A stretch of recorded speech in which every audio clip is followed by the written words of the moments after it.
UP board high school की परीक्षा में 3 सवाल 6-6 नंबर के आते हैं। तो ये है 5वां सवाल 6 नंबर का आता है। ये इसमें हमें बताना है पिता की उम्र पुत्र की उम्र की 7 गुनी है। 2 वर्ष पहले पिता की उम्र पुत्र की उम्र की 13 गुनी थी। दोनों की उम्र क्या है? तो हम इसको दो तरह से कर सकते हैं। एक तरीका यह है कि पिता की और पुत्र की आयु हम दोनों ही x और y मान लेते हैं। तो ये दो चर वाला रैखिक समीकरण बन जाएगा। उस हिसाब से हम कर लेंगे। तो हम यहाँ पर मान लेंगे, माना पिता की आयु x वर्ष तथा पुत्र की आयु y वर्ष।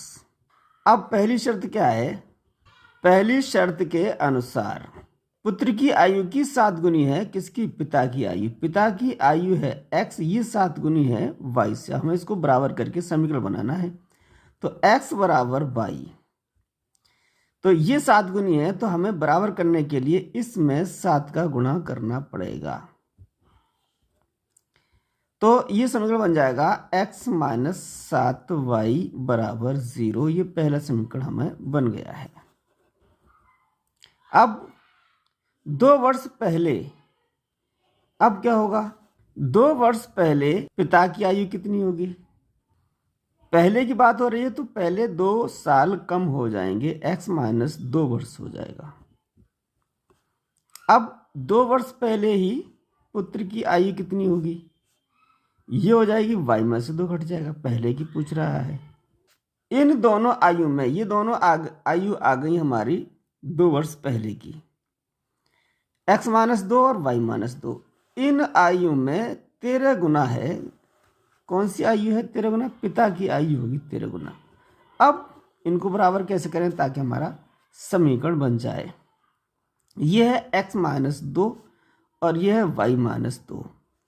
ये x माइनस 2 13 गुनी है। इसको बराबर करने के लिए या तो इसमें 13 का भाग दें या फिर इसमें 13 का गुणा कर दें, तब ये दोनों आपस में बराबर हो जाएंगी। तो इस तरह हमारा समीकरण बन जाएगा 2 चर वाला रैखिक समीकरण।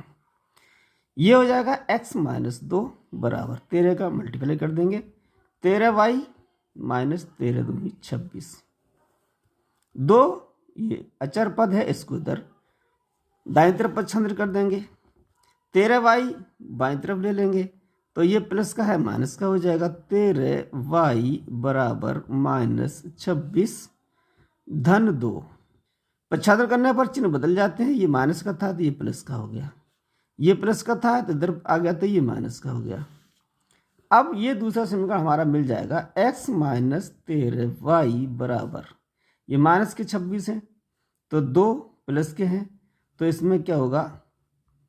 2 इसमें से घट जाएंगे, माइनस के 24 बचेंगे। ये आ जाएगा दूसरा समीकरण। 2 समीकरण हमें मिल गए हैं, एक समीकरण ये, एक समीकरण ये 2 रैखिक समीकरण हैं 2 चर वाले। इनको हल करके हम x y की वैल्यू निकाल लेंगे। तो वही पिता x की वैल्यू जो आएगी वो पिता की आयु होगी और y की वैल्यू जो आएगी वो पुत्र की आयु होगी।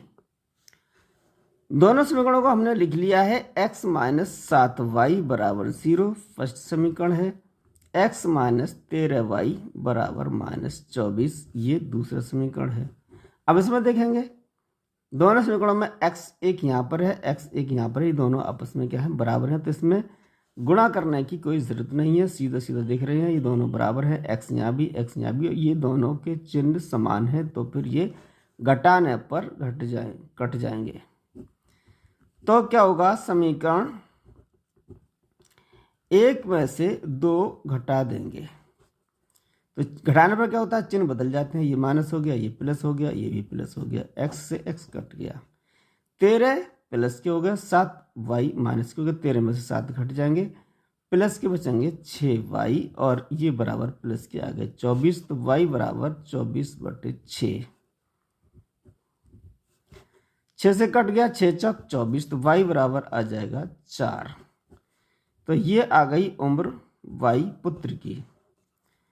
अच्छा, अब y का मान समीकरण 1 में लगा दें या 2 में, तो x का मान निकाल लेंगे। ये है समीकरण 1, 7y बराबर 0, x माइनस 7y, y की जगह 4 लगा देंगे तो x माइनस 7 गुणा 4 बराबर 0, x माइनस 7 चौक 28, बराबर 0, तो x बराबर 28 को इधर ले लेंगे, ये प्लस का हो जाएगा 28। x 28 आ गया और y 4 आ गया, तो यही हमारी क्या होगा आंसर, यहाँ पर लिख देंगे। अतः पिता की वर्तमान आयु, x की वैल्यू कितनी आई, हमने x मानी थी, x की वैल्यू 28 आ गई, तो ये ही हमारी 28 वर्ष क्या होगी, पिता की आयु हो जाएगी। इसी तरीके से तथा पुत्र की वर्तमान आयु, y मानी थी हमने, y की मान वैल्यू 4 आई है, तो ये होगी 4 वर्ष। ये हमारा उत्तर आ गया है। ये होता है हमारा 6 नंबर का प्रश्न होता है। तो इस तरीके से हम इसको हल करेंगे तो हमें 6 नंबर पूरे के पूरे मिलेंगे। इसी तरीके से और भी प्रश्न हम लेकर हाजिर होते रहेंगे। तो हमारे अगली वीडियो का नोटिफिकेशन आप तक पहुंचा, इसके लिए हमारे चैनल को सब्सक्राइब करें। सारे जहां से अच्छा हिंदुस्तान हमारा, हम बुलबुल हैं इसकी गुलसिता हमारा।